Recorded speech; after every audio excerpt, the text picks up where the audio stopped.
안녕하세요. 미소생각의 미소영입니다. 불이닛 왕초보 탈출기 5탄 오피스텔 경매 입찰해도 될까요? 라는 주제로 오피스텔 경매 정보지 보는 방법을 알려드리려고 해요. 그리고 인천지방법원의 분위기도 같이 한번 보도록 할게요. 월요일하고 화요일 날 진행된 물건입니다. 아파트의 경우에는 이제 9건, 그다음에 근린상가 9건, 다세대 16건, 오피스텔 2건에서 가장 많은 건수는 다세대였지만은 실제 낙찰된 건 되게 낮았죠. 그래서 25%밖에 낙찰이 안 됐습니다. 그리고 아파트 같은 경우에는 50%가 안 됐고요. 낙찰가율은 89%, 경쟁률은 5명, 그리고 근린상가 같은 경우에는 91%, 그리고 경쟁률은 7명, 오피스텔은 71%에서 1명 이렇게 되어 있는데요. 여기 근린상가 같은 경우에는 그날 진행되는 게 건물 하나에 층층마다 개별 매각 물건으로 많이 나와 있었어요. 그 중에서 진행된 물건 중에서 하나는 가장 경쟁률이 높았던 거는 17대 1, 그리고 10대 1, 4대 1, 막 이런 식으로 경쟁률도 높고 가격도 좀 높았습니다. 보통은 그날 경매 법정에서 이루어질 때 상가 이런 거보다 아파트의 경쟁률이 가장 높았거든요. 그래서 너무 사람들이 많다 보니까 그 사건을 앞으로 빼서 먼저 진행을 하고 사람들을 내보내는 경우가 많았는데요. 이번에는 이제 상가의 개별 매각 물건이 많다 보니까 그냥 차례대로 진행을 하면서 보니 근린상가의 경쟁률이 가장 높았다라는 거예요. 그리고 어제 같은 경우에는 다세대가 18건이고요. 그리고 아파트가 9건, 그리고 오피스텔이 4건인데요. 여기는 아파트가 조금 높았고 오피스텔이 82%대입니다. 저희가 이제 오늘 오피스텔에 대해서 얘기를 할 거라서요. 그리고 이제 이 외에도 아파트형 공장도 요즘에 수익형으로 많이 보는데요. 물건이 많지는 않습니다. 낙찰가율, 낙찰권율, 경쟁률에서 요 세 가지의 지표로 저희가 경매 시장에서는 일반 매매 시장의 이제 선행 지표라고 얘기하는데요. 요 세 가지가 같이 올라가는 분위기다 그러면은 가격이 상승할 수 있다라고 보고요.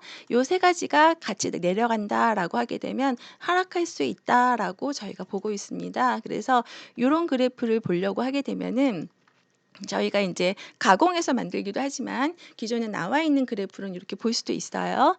법원 경매 정보는 누구나 이제 무료로 들어가실 수 있는 사이트입니다. 여기 들어가서 보시게 되면요. 이제 지역별 매각 통계 그래프를 들어가서 제가 6월과 7월에 있는 그래 통계를 가지고 왔어요. 그래서 매각률은 이제 경매 진행되는 물건 중에 이제 매각되는 그 프로테이지고요. 매각 가율은 이제 가격이죠. 가격에 대한 프로테이지입니다. 구별로 나와 있는데요. 동구의 낙찰가율이 가장 높았고요. 그 다음에는 부평구와 계양구, 그리고 이쪽 가면 연수구가 100%에서 93%, 그리고 서구가 80%대입니다. 그래서 지역 구별로도 이렇게 나와 있고 평균입니다. 그래서 이 중에서 이제 연수구가 조금 높은 편이죠. 저희가 인천이 지금 투기과열지구 투기 지역 그다음에 조정 대상 지역으로 묶여 있잖아요. 인천 전체가 거의 다 묶여 있다 보니까 그중에서 가격 상승을 주도했던 곳이 연수구의 송도동이라든가 남동구, 그다음에 서구 쪽에 있는 청라 이런 곳들이 가장 핫했죠. 요 두 가지를 보게 되면요. 여기에서 이제 연수구와 서구를 갖고 왔습니다. 저 밑에 거는 보시지 말고요. 지금 헷갈리시니까 위에 거 초록색 것만 볼게요. 그럼 네, 매각 가율이에요. 연수구는 작년 7월부터 90%대 낙찰가율이 90%대 시작해서 내려갔다 올라갔다를 반복하면서 꾸준히 이렇게 상향하는 모습을 보이고 올해 4월 달 때 가장 높았고요. 그리고 현재는 5월 달엔 떨어졌다가 6월에 다시 100%대를 찾은 거죠. 이 100%를 넘는다라는 건요. 여기는 경매 시장이 아니죠. 가격이 폭등하는 시장입니다. 그래서 100% 이상으로 높게 낙찰받는 그런 시기였다. 일반 매매 시장의 분위기를 이제 반영이 된 거죠. 그리고 근데 지금 현재는 약간 떨어지는 모습이었고요. 그리고 서구 같은 경우에는요. 여기랑 달라요. 이거 90%대였잖아요. 80%대 좀 넘어서 시작을 해서 낙찰가율이 변동을 보이다가 이렇게 소소하게 90%대를 조금 넘고 다시 80%대로 떨어지는 이런 모습을 보이죠. 저희가 이제 연수구하고 송도의 이제 서구의 좀 차이점이라고 보면 됩니다. 그래서 요런 이제 그래프도 저희가 같이 보시면 되고 이 매각률도 높아지면 좋겠죠. 그래도 서구는 계속 매각률이 높아지고 있었고요. 연수구 같은 경우에는 매각가 이렇게 거의 다 평균적으로 올라갔다 내려갔다. 물건 자체가 이제 많을 때와 적을 때 좀 다르겠죠. 지금 현재는 약간 50% 정도로 갖고 있다. 현재 50% 정도 된다. 어 진행되는 물건 중에서 제가 오피스텔만 이틀 사이에 오피스텔만 딱 뽑았더니요. 4 건이었어요. 4 건인데 이 중에서 제가 여기에 낙찰된 물건 중에서요. 부평동, 청라동, 미추홀구 그다음에 여기 송도동은 유찰이 되었습니다. 변경이 된 물건이고요. 근데 여기 앞에 보시면은요. 오피스텔의 주거, 주거, 주거 그다음에 오피스텔 상업이라고 되어 있죠. 이런 상업용이라고 표시된 것들은요. 바닥에 난방 공사가 좀 안 되어 있는 물건들이 좀 있어요. 여기 중에서 지금 낙찰이 80%대, 83%대, 72%대 이렇게 되어 있죠.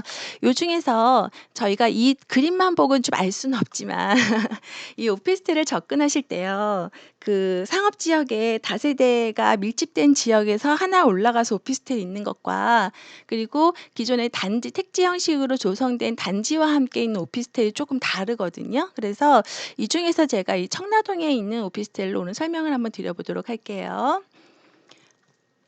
음. 지금 여기 주거랑 상업이라고 되어 있긴 한데요. 과연 이 표시가 어디에 나타나는지 우리가 봐야 되겠죠. 그래서 요것만 한번 보세요. 난방이 되어 있느냐 안 되어 있느냐. 요것도 경매 물건 이제 조사하러 갔을 때 얘기하다 보니까 바닥 공사는 안 되어 있지만 난방은 이제 위에 건식으로 나오기 때문에 주거용으로도 쓰고 상업용으로도 쓸 수 있다. 이렇게 얘기를 하시더라고요. 해당하는 물건은 여기입니다. 여기 청라동이에요. 서구 청라동. 오피스텔이 어느 지역에 있냐면 상업 지역에 올라가 있거든요. 네. 이 중에서 상업 지역이 어디예요? 요 라인으로 해서 요렇게 해서 지금 상업 지역들이 형성되어 있죠. 해당하는 물건도 아마 요 정도의 위치가 될 거예요. 그래서 여기는 지금 청라라고 아시는 분들도 계시겠지만 이 지역 자체의 호재라고 하게 되면은 가격이 올랐던 것도 있고요. 여기 인제 교통이 좀 불편했는데 7 호선의 연장에 대한 계획은 되어 있는데요. 이 완성이 27 년이라고 되어 있어요. 아직 까마득히 먼 거예요. 10 년이 걸릴 수도 있는 건데 일단 예정이 27 년으로 되어 있다. 그리고 여기 인제 가정역 인근에도 루원시티라 그래서 인제 공급이 좀 되어 있고 인제 이 지역 자체가 좀 변하고 있습니다. 근데 여기에 이렇게 음 상업 지역이 있다 보니까요. 기존에 인제 들어갔던 오피스텔과 새로 인제 신축 분양한 오피스텔이 있어요. 그리고 여기 도시 3 구역 개발하는 이 구역에도 상업 지역이잖아요. 여기도 인제 오피스텔이 좀 들어갈 가능성도 있고 해서 오피스텔을 볼 때에는 이렇게 택지여서 그나마 깔끔하긴 합니다. 굉장히 좋아요. 근데 인제 이 오피스텔이 오래된 오피스텔이 얘의 가치에 대해서 한번 생각을 해 보고 실제로 인제 공실률이나 여러 가지 조사를 좀 해 보셔야 되겠죠. 그래서 추가 공급이 얼마나 되어 있고 그리고 평형대가 어느 정도로 되어 있느냐 같이 검토하셔야 될 것 같아요. 그중에서 인제 낙찰된 물건은 요 건입니다. 낙찰이 인제 경매 정보지를 보시면은요. 어떻게 보시냐면 인제 소재지를 먼저 보시고 물건 종류는 오피스텔 그리고 대지권 그다음에 건물 면적 전용 면적이죠. 그리고 토지와 건물이 일괄매가 집합 건물이잖아요. 그리고 임의 경매로 진행이 된다. 그리고 여기서는 30%가 저감이 돼서 3억 7천에서 30% 저감이 된 최저 가격은 2억 5천9백 이다. 2억 5천9백이 인제 이상으로 쓰셔야 된다라는 거죠. 네. 그리고 여기 연식을 보시게 되면 2011 년식이고요. 47층 중에 17층. 예, 17층의 높이이고 그리고 주거용으로 쓰고 있다라는 요 내용이 나와 있습니다. 그리고 여기 위치를 보시게 되면요. 아까 그 택지 지구 안에 요 단지가 있죠. 상업 지역이라고 옆에 같이 붙어 있는 곳인데 여기가 아파트 단지 주상복합 같이 되어 있어요. 그래서 아파트와 함께 한 동이 올라가 있는 오피스텔이에요. 그래서 아파트 단지의 인프라를 같이 쓰고 있는 그런 곳이다라고 보시면 되고 면적도 전용이 33이다 보니까 여기가 방 3개, 화장실 2개로 되어 있거든요. 여기 표시가 지금 안 되어 있긴 한데 네, 그런 아파트이다. 아니 오피스텔이다. 근데 낙찰된 걸 보면요. 4명이 경쟁을 해서 1등이 3억 615만 원, 2등은 3억 300, 그다음에 3등이 2억 7,800, 그다음에 2억 300 이렇게 되어 있어요. 이거 보시면 무슨 생각이 드세요? 1등이 잘 받았다라고 보이시나요? 일단 갭을 한번 볼게요. 1등과 2등의 차이는 300, 그다음에 2등과 3등의 사이는 2,400, 3등과 4등의 사이는 1,600이에요. 굉장히 금액들이 크죠. 예, 이렇게 왜 이런 현상이 나타났을까? 이게 뭐 가격을 이제 받고 싶은 이제 이유가 있어서 높게 받으신 실거주 사는 사람들도 있을 수 있겠지만은 가격 조사가 어려워서 이런 현상이 나타났을 수도 있어요. 나와 있는 매물이 많지는 않아서 근데 그중에 나와 있는 매물이 월세가 있고 매매가 있었는데 매매는 3억 5천 그리고 2억 7,400이에요. 가격 차이가 너무 심하죠. 이게 층수도 있기는 한데 이제 중층으로 봤을 때 이 정도예요. 매물이 나와 있는 게. 근데 이 매물이 뭔가라고 자세히 봤더니 경매 컨설팅 하기 위해서 올려놓은 거예요. 여기 보세요. 최저가가 2억 5,900이잖아요. 근데 매물 거기다 조금 더 플러스해서 2억 7,400이라고 최저가를 넣었죠. 두 개를 보고 싸니까 연락을 할 거 아니에요. 그쵸? 그래서 실제 3억 5천이라고 만약에 가격을 하게 되면 1등은 한 4천 정도 싸게 받았다라고 볼 수 있겠죠. 네. 이제 건축물 대장 여기 보시면은 밑에 탭에 보면요. 이제 이거 유료 사이트예요. 구독션은 여기 들어가서 보시면은 만약에 건축물 대장을 볼 수 있고요. 아니면 내가 별도로 건축물 대장을 띄워 보시면 됩니다. 나머지는 같이 보시는데 이제 오피스텔이다 보니까 건축물 대장을 꼭 띄워 봐야 된다. 그래서 건축물 대장에 들어가시면은 주소랑 쭉 나와 있고요. 위에는 전유 부분, 밑에는 공용 부분이에요. 이 공용 부분을 들어가서 보시면 여기서 아까 제가 그 상업용하고 주거용이라고 했는데 어디에 구분이 있을까라고 했잖아요. 근데 이 건축물 대장 자체에는 주거용이라든가 이런 게 표시가 없어요. 그러니까 오피스텔로 저희가 취급을 한다는 얘기예요. 근데 오피스텔이 구분되어 있진 않다. 그리고 공용 부분 여기 면적을 다 합해 봤어요. 다 더해서 봤더니 98.41 평방미터라고 되어 있고요. 요게 이제 공용률을 보게 되면 한 47% 정도가 됩니다. 그럼 여기 전용률이 112.36이잖아요. 전용률은 53%가 되는 거죠. 그쵸? 이렇게 됐을 때 오피스텔의 가장 단점이 뭐라고 생각하세요? 관리비죠, 관리비. 관리비가 좀 많이 비싼 편입니다. 그래서 그리고 면적도 조금 전용률이 낮다 보니까 평형 대비 대비했을 때 좀 면적이 좀 작기도 하고 그에 비해서는 관리비가 조금 비싸죠. 공용 부분이 많다 보니까. 그래서 건축물 대장 이렇게 확인을 하는 겁니다. 그리고 이거는 동일번지 매각 물건이에요. 동일번지 매각 물건을 보시게 되면 지금 이게 같은 단지, 같은 그 아파트, 오피스텔에서 이제 진행된 경매 물건인데요. 보세요. 계속해서 경매 물건이 나오고 있어요. 4월 달부터 5월 달, 6월 달, 7월 달, 7월 달 이렇게 해서 보시게 되면 낙찰가율이 거의 80%대에서 95%까지 올라갔다가 80%대에서 올라갔다가 7월 달에는 70%대로 떨어졌다가요. 그쵸? 70이 떨어졌다가 지금 83%까지 다시 올라왔습니다. 그래서 여기 지금 올해 들어서 평균적으로 80%에서 90%대 사이로 지금 낙찰을 물건에 따라 각각 그 개별적인 권리 분석에 따라 받아가고 있구나라고 볼 수 있는 거죠. 네, 근데 이 물건이 왜 오피스텔에 계속 경매 물건이 나올까요? 분명히 이유가 있죠. 경매로 많이 나온다라는 거는 일단 거래가 안 된다라는 겁니다. 거래가 안 되게 되면 사정이 있으면 이거 꼭 팔아야 되는데 이게 거래가 안 되면 그러면서 경매로 이제 넘어오게 되는 거거든요. 그래서 여기 갔을 때에는 이제 공실이라든가 왜 이유가 유독 왜 이렇게 많이 나오는지에 대한 분석을 좀 하셔야 됩니다. 그리고 이제 가격 조사가 아까처럼 낙찰가율이 낙찰 금액들이 차이가 많이 나잖아요. 그러다 보니까 가격 조사도 조금 더 꼼꼼히 하셔야 될 필요가 있겠죠. 지금 두 개의 오피스텔의 그래프입니다. KB 부동산 리본에서 갖고 왔는데요. 두 개의 그래프만 딱 보게 되면은 그냥 금액 그래프만 보면 어때요? 매가이고 전세가잖아요. 요거는 매가는 처음보다는 계속 떨어지고 서서히 떨어집니다. 2012년부터 지금까지니까요. 그쵸? 거의 한 8년 동안에 가격이 오름폭이 거의 없고 그냥 거의 꾸준히 그냥 보합세이다가 조금씩 떨어지고 있는 모습이고요. 전세가는 그 대신에 올랐습니다. 그래서 여기에 시세 그래프를 보게 되면 2억에서 여긴 1억 2,500이니까 거의 뭐 한 7천 정도 갭이 나는 거죠. 밑에를 보시게 되면 5억대입니다. 그리고 전세는 2억대 정도 돼요. 1억 8천에서 2억대? 그럼 가격 차이가 3억이죠. 이런 오피스텔을 그러니까 거래를 실제 하기가 전세가율이 낮기 때문에 거래도 좀 힘들었다는 얘기죠. 근데 2억대라고 5억대라고 했을 때에는 그 오피스텔에는 이렇게 평형대가 좀 다양했습니다. 다양하다 보니까 가격대도 다양하죠. 근데 요 위에 거는 가장 소형 평수, 요 밑에 거는 가장 넓은 평수 이렇게 해서 비교를 했습니다. 근데 실제로 거래가 잘 안 되다 보니까 아까 저희가 매물이 얼마였었죠? 낙찰가를 봤을 때 나와 있는 매물은 3억 5천인데 여기 시세 그래프는 5억으로 되어 있는 거예요. 가격 차이가 너무 크죠. 그쵸? 예. 그래서 지금 요렇게 실제 나와 있는 그래프만 갖고 판단하기엔 좀 어렵지만 오피스텔 자체가 가격이 상승하는 물건은 아니다라는 게 눈에 보이죠.